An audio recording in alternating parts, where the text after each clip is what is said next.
आप देख रहे हैं चैनल आवाज की दुनिया और अब रुख करते हैं चित्तौड़गढ़ की ओर। जाने माने मशहूर कॉमेडियन जय विजय ने चित्तौड़गढ़ दशहरा मेला 2022 में लोगों का किया भरपूर मनोरंजन। आइए देखते हैं चित्तौड़गढ़ से यह हमारे संवाददाता की खास रिपोर्ट। हमारी मैं क्या मम्मियाँ बोल नहीं सकता, औरतें नाराज हो जाती हैं। हाँ, औरतों को उनकी एज के बारे में बोलने से, लड़कों को देखिए तो उठे और चले आए। ये लड़कों की मासूमियत होती मैं आपको बताऊं। और देखिए मैं आपको सबसे खास बात बता दूं, अभी तक मैं जो भी बातें कर रहा था मैं उन्हीं औरतों के बारे में बात कर रहा था जो यहाँ पे नहीं है, जो बाद में को पकड़ लें। ये भी तो समस्या है। और आप देखिए कितने हम लोग कितने मासूम होते हैं लड़के, जैसे मैंने पहले भी बोला कितने ज्यादा मासूम होते हैं।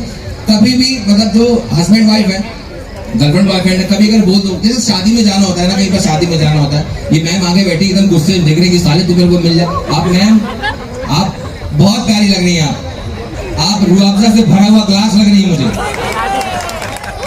और यहाँ पे ये लड़कों को देखिए ऐसे उठ के बिल्कुल चले आएंगे। मैंने बोला इतने डाउन टू अर्थ, आते जरा तांत्रिक लग रहे हैं इसमें। जो बेचारे इंजीनियरिंग कर रहे हैं उनका तो बहुत ही बुरा हाल चल रहा है। मतलब आपको मैं बताऊं, इंजीनियर, अरे भाई रिस्पेक्ट है तुम, मतलब जो इंजीनियरिंग कर रहे हैं ना, वो उनकी अलग ही चीज है यार। मतलब यार इतना टाइम लगा देते इंजीनियरिंग करने में, इतना टाइम लगा देते, घर वालों को इतना प्रेशर रहता है कि जब लड़की वाले देखने आते हैं तो बेचारे उम्र के इस स्टेज पे पहुंच जाते हैं कि लड़की भी अच्छी लगती है, लड़की की मम्मी भी अच्छी लग रही होती है। ये आपकी परमिशन दो। मतलब हमारी क्या हिमाकत है, हम आपको परमिशन दे। मतलब आप बहुत प्यारी लग रही है। मतलब आप इनका चेहरा देखिए, मेरे को इतना चमक रहा है, मेरे को कैरम बोर्ड की याद आ गई। परफेक्ट। और मैं हमेशा, मेरे को काजू कतली बहुत पसंद है। और आज से मैं राजस्थान से लेके जाने वाला हूँ और मेरे को राजस्थान से इतना प्यार मिलता है, मैं बताऊँ, मैं पिछले भी 10-12 बार में राजस्थान आ चुका हूँ। अभी मैं लगातार मैं 21 तारीख तक अलग अलग जगह पर हूँ। मुझे लग रहा है कि मुझको अपना आधार कार्ड अब यहीं का बनवा भी लेना चाहिए, है ना। अच्छा, मैं कह रहा था, देखो मेले में जो कभी आवाज बीच में आपने सुना, बीच में से कुछ आवाजें आ रही थी ना, जैसे मैं बोल रहा था, बाकी लोग भी बोल रहे थे, आवाजें आ रही थी। वो वहाँ बेचारा मेले वाला ना, वहाँ पर बेचारा ध्यान दे, एक बच्चा जिसने नीला पैंट पहना हुआ है खो गया है, जिसका भी हो आके ले जाए। अब सोचो, पता है ये औरतें जानबूझ के बच्चा छोड़ के आती है, वरना इनको कभी बच्चा खोता नहीं, वहां पर छोड़ कर आती है, आराम से यहाँ पर बैठी है। ये होता है। मैंने बोला कि देखिए हम लोग कितने मासूम होते हैं। देखिए मुझे लड़कों के बारे में बात करनी पड़ेगी, क्योंकि लड़कों के बारे में कोई बात करता ही नहीं है, हमको अवॉइड कर दिया जाता है। मैं बोला था कि अगर कभी जाना है, अगर बोलना है कि अपनी वाइफ से बोलना है कि चलो आज मूवी चलते हैं, तो मुझे बस 2 मिनट मैं तैयार होकर आती हूँ। आदमी की दाढ़ी निकल आती है, वो तैयार नहीं हो पाती। और अब लड़के से बोलिए भाई चल मूवी देखना, चप्पल पहनता है, चल देता है। इससे ज्यादा और क्या चाहिए हम लड़कों के बारे में।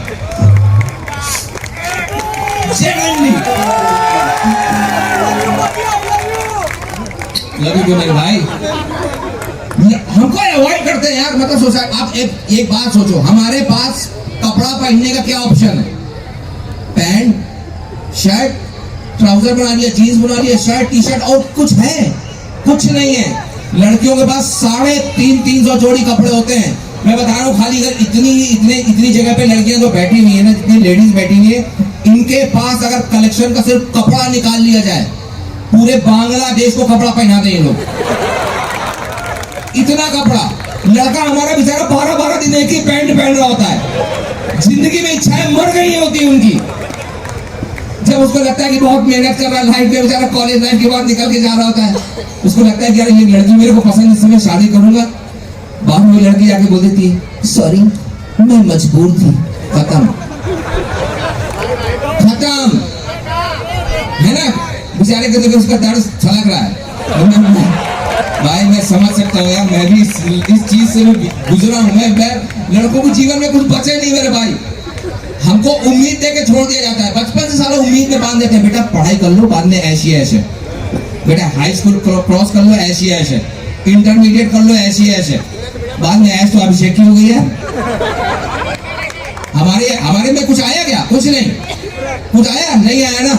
ये होता है यार। मैं इसीलिए बोलता हूँ कि हमको रिस्पेक्ट करना चाहिए यार लड़कों का, लेकिन लड़कों की कोई इज्जत नहीं कर रहा होता है, और लड़कियों का होता है ठीक है, अभी क्या ही कर सकते हैं। चलो और कुछ भी सुनाता हूँ आप लोग को यार, एक बार मैं तालियां बजाया दो, कितना बढ़िया तरीके से सब लोग ये ऑर्गेनाइज किया गया है।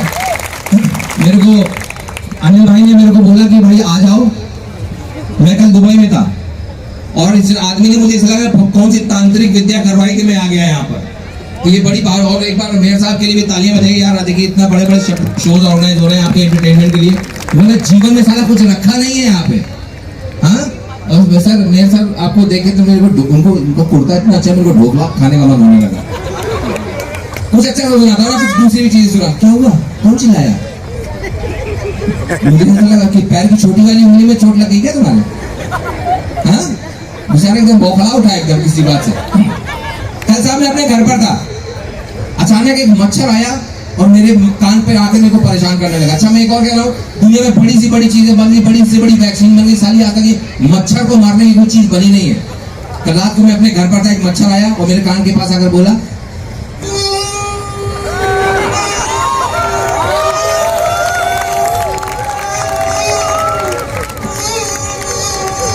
मेरे को तो बड़ा बढ़िया गा रहा है। मैंने उसको अपना गाना सुनाया, मैं थोड़ी देर सोने की कोशिश करने लगा। मैं सो रहा था, फिर मैंने देखा कि मेरे घर से ना कुछ आवाजें आ रही हैं, अजीब अजीब किस्म की आवाजें आ रही हैं। तो मैंने जैसे दरवाजा खोला, अपना मैंने विंडो खोला, मैंने जब देखा मेरा दोस्त है मोंटी, उसका कुत्ता, वो गाना गा रहा था कौन प्यार है। अब आप सोचेंगे कुत्ता साला कैसे गाना गा सकता है? मेरा दोस्त है पागल, फुल पागल, सीए कर रहा है कम से कम जमाने से, अभी तक उसका सीए क्लियर नहीं हुआ है। 17 बार दिन में कौन प्यार है देखता है, सोचो वो, और कुत्ते को बैठाल के देखता है। अब कुत्ता उसका गाना गा रहा है, फीमेल डॉग्स खड़ी हुई, कुत्ता गा रहा है कौन प्यार है, कुछ इस तरह से।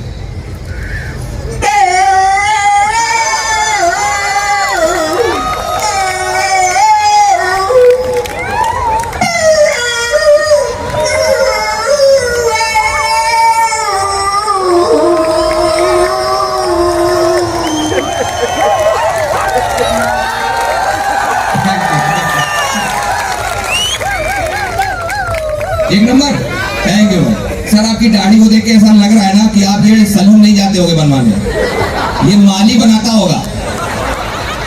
बहुत बढ़िया था, क्या कमाल के दिख रहे हो यार। तो जैसे मैंने अपनी उसकी तारीफ की ना, मैंने अपने कुत्ते की तारीफ की, मेरी पालतू बिल्ली बोली, मैंने कहा तेरे का क्यों तो परेशान होने लगी। मैं थोड़ी देर सोने की कोशिश कर रहा था, फिर अचानक से ना, मैं बहुत दिन से सोए नहीं था, अचानक से कुछ आवाजें आ रही थी और मैं डिस्ट्रैक्ट हो रहा था। मैंने देखा मेरे नल से ना कुछ पानी की बूंदें टपक रही थी जो मुझे परेशान कर रही थी कुछ इस तरह से।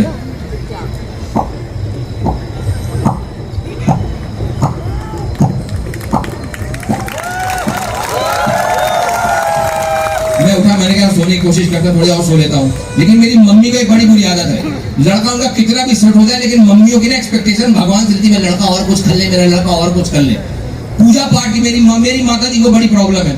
सुबह सुबह जो है 3:30 बजे शंख बजा दिया, मेरी नींद टूट गई। उन्होंने शंख बजाया,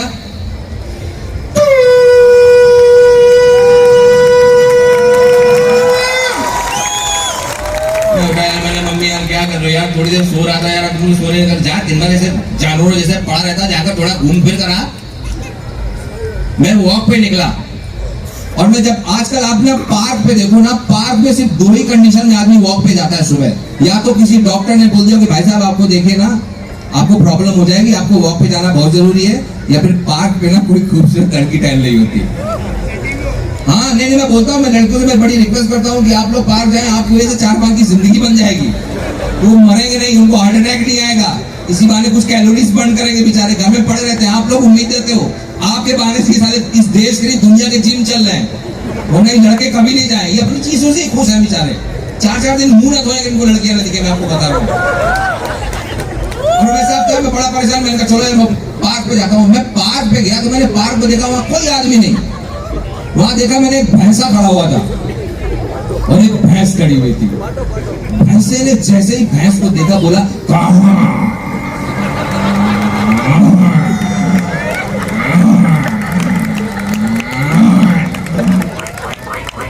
भैंस बोली हिया।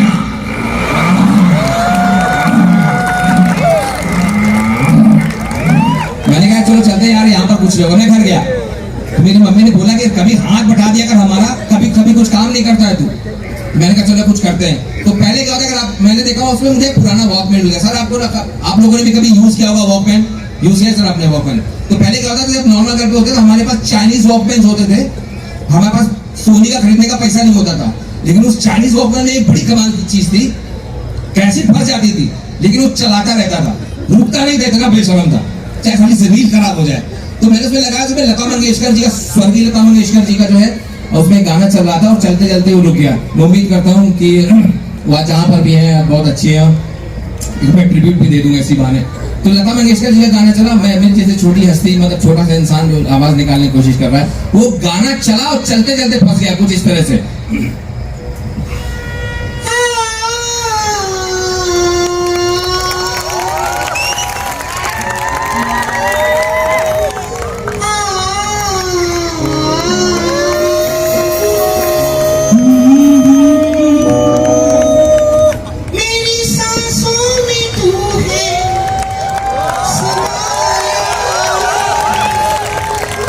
अब कैसे फंसी?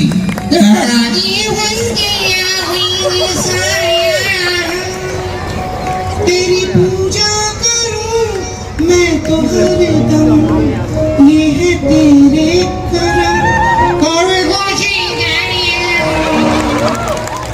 जुदा होंगे हम कभी खुशी।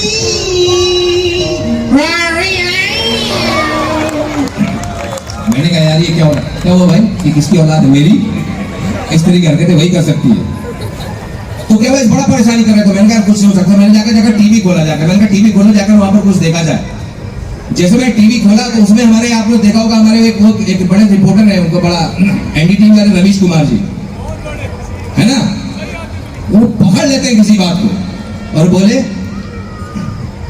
चेहरा और मुहूर्त देख के हालांकि अभी तक आप लोग पहचान गए होंगे, हम लोग बिहार के हैं, हमारे यहाँ एसी नहीं होता है, कूलर से ही काम चलाना पड़ता है और ठीक भी है।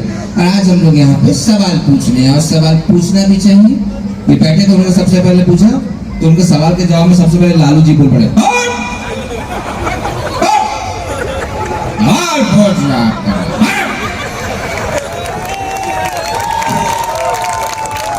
ऐसा होता है कहीं? हम सवाल पूछना चाहता हूँ, 2 साल जेल में रहा, लेकिन हमारा जेल का काम बहुत आराम से निकला है। 2 साल बाद हमें पता चला कि टाइम इतना इजीली कैसे निकल गया। बताइए कैसे निकल गया? लॉकडाउन चल रहा था, हमको लगा कि सैनिटाइजर छिड़का जा रहा है, 1.5 साल बाद पता चला ये मोदी जो है बेहोशी का दवा छिड़कवाते रहे हैं। मोदी जी बोले, भाइयों बहनों मित्रों, देखिए संवाद तो चलता रहेगा, लेकिन चित्तौड़गढ़ के लोगों को मैं दिल से धन्यवाद देना चाहता हूं। इस कार्यक्रम को सफल बनाने में आपका ही योगदान है मित्रों। अगर आप यहाँ बैठे ना होते, हमें पूछने वाला कौन था जी? ये बोल रहे थे वहां से हमारे स्वर्गीय मुलायम सिंह यादव जी, उनकी कुछ दिन पहले उनकी डेथ हुई है, ईश्वर उनकी आत्मा को शांति दे। वो बोले, अरे मोदी जी आप तो छोटी छोटी बात करो, हमारी समस्या बहुत बड़ी हो गई। जो हमारा अखिलेश के चक्कर से, ये शिवपाल के चक्कर में हम बहुत परेशान चल रहे हैं, हद से ज्यादा परेशान चल। क्या हो गया जी? आइए बोले, हमें कोरोना होगा, हमें कोरोना होगा। तो इसमें क्या है, कभी भी किसी भी व्यक्ति को अगर ये लगता है कि उसको कोरोना का संक्रमण है या हो सकता है, तो नजदीकी पैथोलॉजी में जाके आप अपना आरटीपीसीआर टेस्ट करा सकते हैं। बहुत आसान है जी। आए हमने और हम कल जाके पैथोलॉजी जाओ और सैंपल दे आओ। लेकिन जब शाम को हम शिवपाल के सैंपल के रिपोर्ट ले गए तो देखो पैथोलॉजी में 200 लोग बेहोश। किस बात का सैंपल दे आए थे जी? हम बोले शिवपाल काहे का सैंपल दे आए? तो शिवपाल बोले हम तो टट्टी का सैंपल दे आए थे। अब इनकी बात सुन के हमारे माननीय राजनाथ सिंह जी बोले, देखिए, व्यक्तिगत तौर पर मैं आपसे सिर्फ ये कहना चाहता हूँ कि किसी भी व्यक्ति को इस प्रकार का नाटक करने की आवश्यकता नहीं। मुझे लगता है कि हर व्यक्ति को ये पता होना चाहिए कि उसके आंशिक क्रियाओं के आसपास क्या हो रहा है। समाज के प्रति जिम्मेदारी होना हमारे हक में है और हर व्यक्ति को जो है अपने समाज के प्रति कर्तव्य निष्ठावान होने की आवश्यकता है। लेकिन हंसना हंसाना चलता रहेगा, लेकिन ये व्यक्तिगत तौर पर एक बड़ी कमाल की बात है और ये हर व्यक्ति को सोचने समझने की आवश्यकता है। मजा आ रहा है ना? ताली बजाओ सब लोग हमारे लिए, तो सबके लिए बजाओ। Thank you so much. तुम पकड़वाओगे यार, नहीं गवर्नमेंट अप्रूव मालिक। अभी शोज है, पैसे कमाना है। अच्छा खासा हैंडसम लड़का दिख रहा है, ऐसे पुष्पा बन के चलूंगा, मेरे बुतरे तोड़ डालेंगे ये लोग मालिक। नहीं भैया, मैं तो बह रहा हूँ, मेरे को सुनाई भी नहीं पड़ा क्या बोला तुमने। हाँ, क्या नहीं करेंगे? अगर राहुल गांधी की तारीफ में कुछ नहीं बोलोगे तो हम समझाएंगे आप बीजेपी की तरफ से बोल रहे हो। वाह वाह वाह वाह, ये लड़का बनेगा नेता। कौन सी क्लास में हो? हो गया, आईटीआई कंप्लीट हो गया। क्या हो गया? ITI हो गया? नहीं बताओ, मुझे सुनाई नहीं पड़ा, बोलो ना। अरे अपनी आवाज बाहर निकालो, ताकत में क्या? वो रात को चक्कर पता है क्या होता है? ये रात को लड़कों की आवाज धीमे धीमे कम होती जा रही है और रात को बाबू ने खाना खाया, धीमे धीमे बात करने की इतनी आदत पड़ जाती है ना कि चिल्ला ही नहीं पा रहे। इसका एम्पलीफायर काम नहीं कर रहा है। ये है। चलो मैं आपको दूसरी भी चीज सुनाता हूँ मैं। अच्छा, क्या हुआ कि क्रिकेट बहुत फेमस है अपने देश में ना, इसमें कोई दो राय नहीं है। अभी बॉलीवुड की ना एक बड़ी क्रिकेट की टीम बनाई गई, तो बच्चन साहब बोले, नमस्कार देवियों सज्जनों, बहुत धन्यवाद देता हूँ मैं आपका। लोगों के प्यार और आशीर्वाद से जो है हमने भी अपनी एक छोटी सी क्रिकेट की टीम बनाई है, क्योंकि शाहरुख की है और ये साथ में जो है शिल्पा की भी है, प्रीति की भी है, तो हमने सोचा अपनी जो है क्रिकेट की टीम बना लेते हैं हमारे साथ। अब इन्होंने अपनी टीम बनाई लोगों ने, तो काफी ढेर सारे लोग वहां पर अपने इंडिया के सबसे पहले ऋतिक रोशन आए, बोले no no no no no no, this is not done. Bachchan sahab, आपने मेरे लिए क्रिकेट की टीम बनाई, दिस इज सो एक्साइटिंग, लेकिन आपने मुझे इनवाइट नहीं किया, दिस इज नॉट डन। मैं आपने मुझे अपनी टीम में नहीं लिया। देखिए भाई साहब, चक्कर ये है कि हमने जो है क्रिकेट की टीम बना ली है, और लेकिन हमारी टीम के जितने भी व्यक्ति हैं उनको नहीं लिया गया है। हमारे पास अब कोई जगह बाकी नहीं है, तो मैं आपको जो है अपनी क्रिकेट की टीम में नहीं ले सकता हूँ। No no no no no, आप कंफ्यूज हो रहे हैं। मैं आपकी टीम में प्लेयर बनने के लिए नहीं आया, मैं एम्पायर बनने के लिए आया हूँ। भाई साहब, आपको कोई अनुभव हो तो बताइए। यस, मुझे अनुभव है ना, just look at me, it's a 4, it's a wide, it's a 6। भाई साहब, ऐसा छक्का हमने पहली बार देखा है। मैंने कहा था ना, आप कंफ्यूज हो रहे हैं। Just look at my hand, ये मेरी डिफॉल्ट सेटिंग है। अच्छा, अरे भाई साहब, ये ऐसा है। चलिए आप बैठिए, आपको जो है मौका जरूर देंगे। देवगन साहब आए, बोले बच्चन साहब मुझे छोड़िए, आपने अपनी टीम बना ली, झूठ बर्दाश्त चाहिए मुझे, नहीं बर्दाश्त कर पाऊंगा मैं। देखिए भाई साहब, हमको जो है कमेटी वालों ने मना किया था कि आपको नहीं, क्योंकि कहते हैं कि आप विमल खा के जो है अजय विमल देवगन हो गए। आपके बारे में ये तक मशहूर हो गया है कि आप अगर ताजमहल पे जाकर थूक दे तो वो लाल किला बन जाएगा। तो इसलिए जो है भाई साहब, आपका को जो है मैं रख नहीं सकता। अब सोचिए, ऐसे लोग हैं, इन्होंने कोच चुना, अपना कोच। अब टीम बिना कोच के तो चल नहीं सकती है, तो इनको एक सबसे सस्ता खलीहार इन्होंने कोच चुना, हमारे पड़ोसी मुल्क वाला इमरान खान, क्योंकि आजकल उससे ज्यादा खाली कोई नहीं है। और वो आए आके बोले, देखें जी, सबसे पहले तो आपने घबराना नहीं है। देखिए जी, आपने एक बात समझनी है।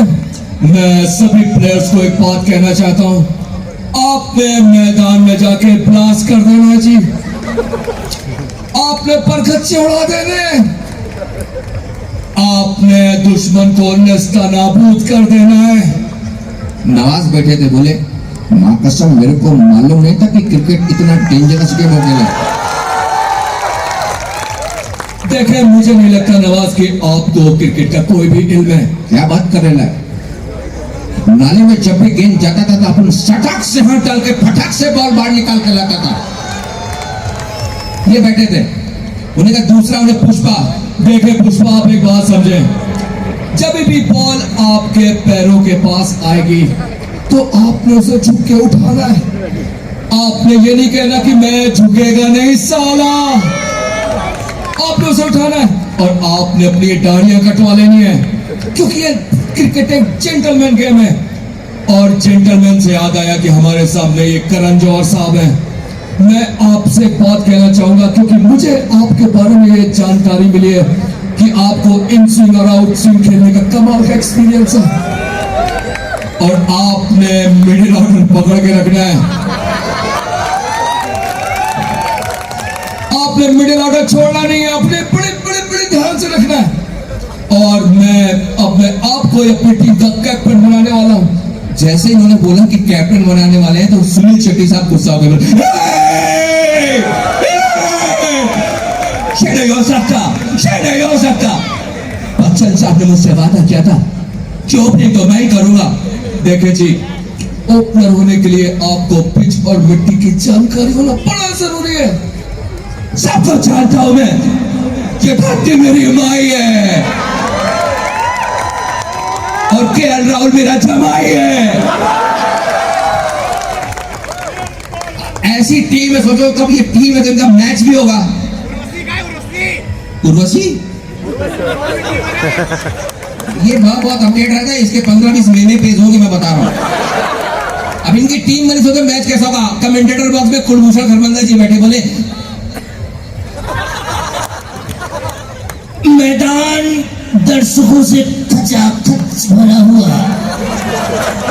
दर्शक दीर्घा में जग्गू दादा लोगों को मेरा बात चाय दो, मेरा बात चाय दो बोल के एंटरटेन करते हुए, उनका बेटा टाइगर गुलाटियां मारते हुए, नाना पाटेकर हाथ में तंबाकू रगड़ते हुए मैच का लुत्फ उठा रहे हैं और प्रेशर लगातार बढ़ता जा रहा है। तभी बच्चन साहब आ गए, बोले अरे बच्चन साहब कहाँ रह गए थे आप? आपकी टीम है और आप ही नहीं थे यहाँ। देखिए भाई साहब, जैसे मैं यहाँ से अपने घर के लिए निकला कि मैच देखने जाना है, तभी अचानक एक एड फिल्म की शूटिंग आ गई और किसी ने कहा कि भाई साहब एक जगह आए दबी वगैरह करते जाइएगा। अब क्या करें भाई साहब, हमारी औलाद के बारे में तो आप जानते ही हैं, इसलिए हम लोग क्या। ये बताइएगा मैच हाल क्या चल रहा है? अरे मैच बड़ा पूरा फंसा हुआ है। सामने आप देखिए किस तरह से रसल शॉट पे शॉट मार रहा है और वहां पर जो बॉलिंग कर रहे थे परेश रावल साहब, कीपर था राजपाल यादव। परेश रावल साहब बोले ये साला देवर है, देवर ये राजू और मेरे को नहीं जमता है, और मेरे को जमता ही नहीं। अरे देख रहे बाबा, ये साले रसल के हाथ को देख कढ़ाई के जैसे है, साले का साइज ऐसा है कि इसके जूते में राजपाल खुश हो सकता है। कैसे मेरे को जानवर का जैसे देखा, अरे देवा मेरे को बचा ले। अरे राजपाल तो एक काम करना, जैसे ही मैं पीछे से ना मैं इसका बॉल डालूं तो साले का पीछे से बल्ला पकड़ लेना, मैं शॉट मार दूंगा, इसको पकड़ के आउट कर दूंगा। अरे बिल्कुल सही कह रहे हैं, आपके साथ कितने सालों से हम काम किए हैं। पीछे से साले का हम बल्ला पकड़ लेंगे और ये साला आउट हो जाएगा, फिर विकेट हो जाएगा।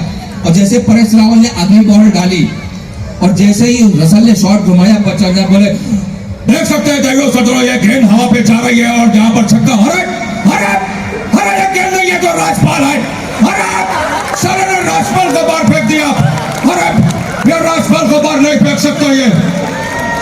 और राजपाल जाके सीधे खोती में गिरा नाना पाटेकर की। आओ सालो आओ, आओ आओ, ऐसा ही आओगे सालो, ऐसे मैच जीतोगे। हाँ जब बोला था ध्यान लगाओ, सालों को डालने लगाना था, अब इधर गोदी में आके गिरा है। अरे क्या सोचा तेरे को दूध पिलाऊं मैं? हाँ तो जैसे तेरे साहब इनकी इनिंग निकली, अब दूसरी इनिंग निकली, अब इनकी बैटिंग का नंबर आया। जब इनकी बैटिंग चल रही है, लगातार 4 गेंदें से चली गई। यहाँ पर स्ट्राइक रेट पे खड़ा नवाज, नॉन स्ट्राइक पे खड़ा हुआ है अजय देवगन। अजय देवगन बोले नवाज क्या कर रहा है तू? क्या कर रहा है तू? आगे बढ़ के शॉट क्यों नहीं मारता? शॉट क्यों नहीं मारता? इसके माँ का तेरे को मजाक लग रहा है?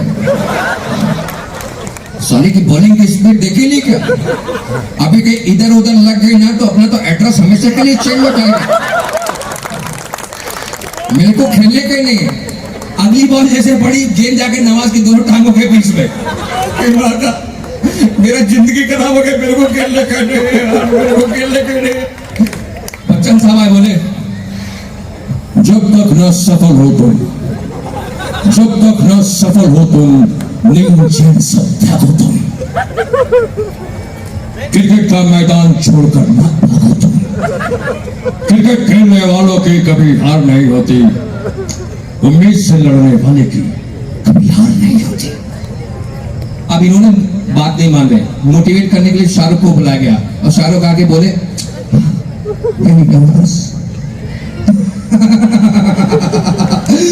नवाज एक बार मेरी आंखों में आंखें डालकर कह दो कि तुमको मुझसे मोहब्बत है।